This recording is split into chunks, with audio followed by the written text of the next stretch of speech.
طبعا يا شباب وصلنا. هذا هو النادي اللي نتمرن فيه. هذا هو المقر، يعني المقر الرسمي لفريقي، وهذاك هو الملعب. وصلنا على الملعب يا شباب، وشوفت عونكم. الملعب طبيعي، يعني عشب طبيعي مو اصطناعي. لما يضبطونه يطلع يعني كأنه مثل الاصطناعي. أيام الربيع يكون الأرضية جدا رائعة، أما بالشتاء أيام المطر يكون الملعب وحل وطين ودنيا، يعني ما فيك تلعب، محفر. بس طبعا هو الدوري يبلش يعني بالشهر السابع تقريبا، والملعب رائع والجو حلو. طبعا الحال يعني متمرن لأنه الفريق معطلين، فحبيت أنزل فيديو كونه معطلين، نزل فيديو على القناة، وإن شاء الله يكون الفيديو يجيب دعم، مو على الفاضي.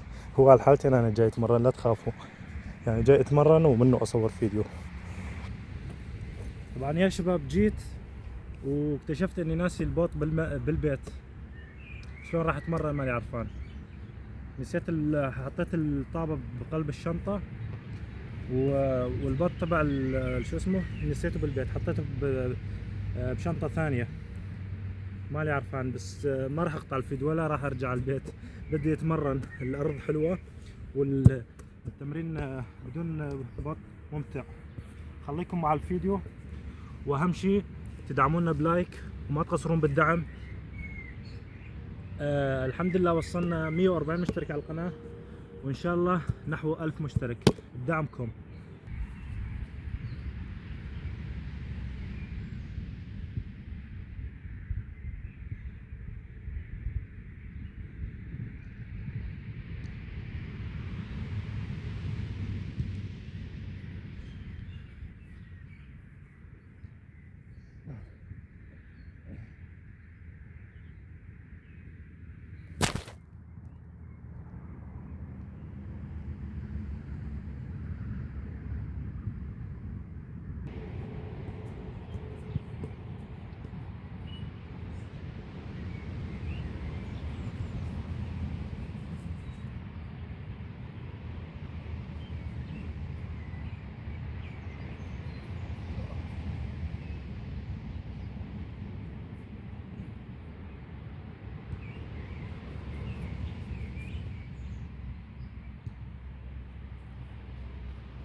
شباب طبعا هذا التمرين يساعد على قوة الرجلين، يصير رجلك مثل الفولاذ.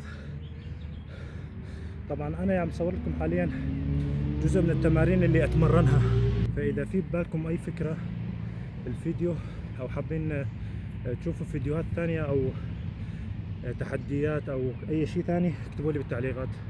هذا الفيديو راح يكون يعني تمارين عامة، يعني احماء، تمارين زيادة السرعة، تمارين القوة البدنية.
شباب الفيديو هذا لازم يوصل 200 لايك، تمام؟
شو